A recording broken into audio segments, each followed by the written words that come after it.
I think we're all a little bit socially awkward at times. Even the people who seemingly have their together, in most cases, they're probably just better at pretending. When our default mode is awkwardness, though, things like going on a first date, mingling, having a conversation with strangers, it's like nearly impossible, and it causes a lot of stress and anxiety. I know because I am an awkward person. So in today's video, I want to talk to you guys about how to be more interesting as a socially awkward person. Now, before we get into the video, I just want to quickly introduce myself. My name is Bridget. On this channel, you'll find me talk a lot about introverts, social anxiety, general anxiety. So if any of that interests you, make sure you go check out some of my other videos. Don't forget to like this video if you found it helpful or useful, comment below what you'd like to see more from me, and subscribe if you're not already subscribed. One of the most helpful things I've kind of gotten to realize, you just have to embrace it. Like, I'm proud that I'm awkward. I know I'm awkward. I let it be known that I'm awkward. If you think it's a bad quality, it will be. And the more you try to hide it, the more people will recognize it in conversation.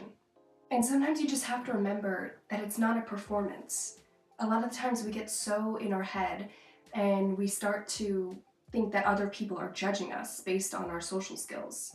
And let me just tell you that they're not. So you just have to get that out of your head. And I know it's so hard to do, but you just have to remind yourself that people don't care. And it took me a really long time to figure that out, unfortunately. There's no right or wrong way to socializing. Everyone goes about it differently, right? And sooner or later, you will find the people, the right people, who see you for who you are, who are okay with how you socialize, right? Because most likely those are going to be the same types of people. Another really important thing is to focus on the things that you have, not on the things that you lack. And I know, again, this is like super hard to do as well. I myself am always finding like comparing myself to other people so much easier, right? Than reminding myself, okay, these are all the things that I have. We tend to forget that a lot. But I need you to stop playing the comparison game. Stop scrolling on Instagram, stop looking at people's stories, put down your phone, and just stop, okay? Stop it. I've been there. And honestly, the longer I spend on social media, the more I get into that headspace of, comparing myself to others. And when you go into conversation, it's easy to just glance around the room or even to the person you're talking to and just see, oh my God, like look at all of these things that they have. And then you start to think, well, I don't have that. I don't look like that. I don't sound like that. I'm not as smart as they are. I'm not as well traveled as they are. And then you just send yourself down this rabbit hole of not being able to perform at your best, right? So stop doing that. Stop playing the comparison game. And as corny as this sounds, like everyone has something to offer. Everyone has qualities that make them unique.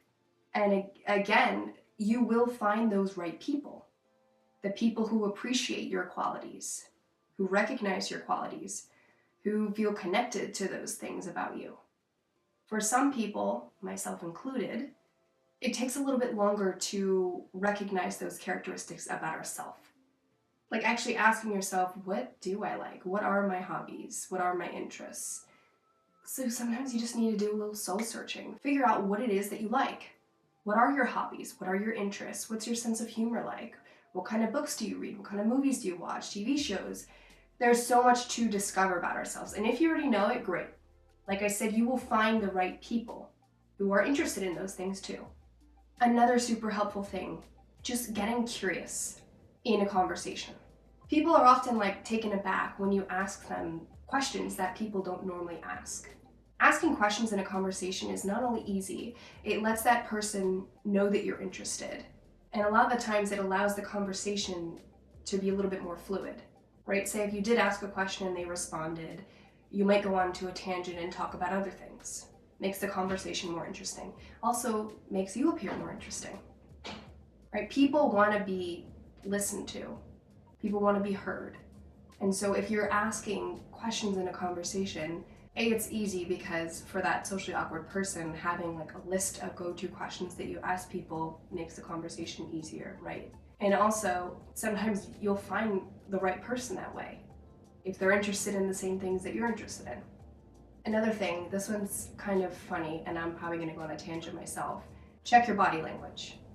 A lot of the times after I meet a person several times and, say we connect and we have some good conversations, they'll tell me something like, I thought you hated me for the first time.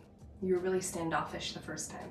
And I really need to remind myself not to be. I am very much like closed off because I'm the type of person that likes to soak everything in and observe. And I'm not very comfortable right away when I meet a group of people. So I'll have my arms closed and I'll usually have like an RBF pretty much. It's something I'm really working on because I don't want to appear standoffish. So being welcoming, don't cross your legs, remind yourself not to look like a crazy person when you're zoning out. Smile more often, make eye contact when you're having a conversation with the person.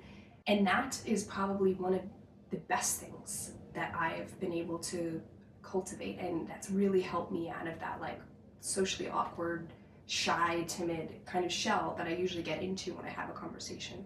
Making eye contact with a person, it's so powerful. It's intimidating, but in a good way. You are really able to connect with a person and listen more and ask the right questions, and you have a great conversation.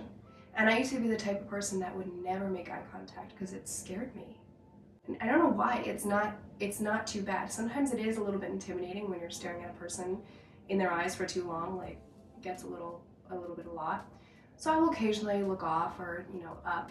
But having a longer span of time with that eye contact makes a huge difference in your power, in your voice, in the confidence that you can show in that conversation. The last thing I want to mention is probably more important than any of these, and it's to find a group of people that make you thrive. I forget where I heard this. When I walk into a room, as intimidating as it is, I want to be surrounded by people more successful than me. People that I admire, that I look up to, that I would, want to be like. And so I've found those pockets in friendships as well.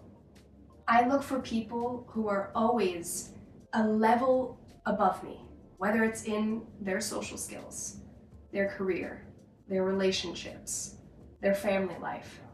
I'm always looking to be better, right? So I surround myself with those few people here and there that are going to push me when I'm at a big party or a networking event or, wherever it is. I want to be surrounded by that confident person, look up to them, see how they navigate these situations, because ultimately that's going to make me better. I want to get to the level that they're at. And sometimes it does make those hard things a little bit easier to navigate, right? You have that powerful person, but don't use it as a crutch. I will say that. I've never really done that, but I can now see, like, talking about it, how it could become a crutch. Just make it something to aspire to. So if you are a socially awkward person, I want you to try some of these things out. I want you to keep some of these reminders the next time you go into a conversation. I'm telling you, it will make a huge difference. That is all I have for you guys today. Thank you so much for watching. I hope this video was helpful and useful as always, and I will see you next time.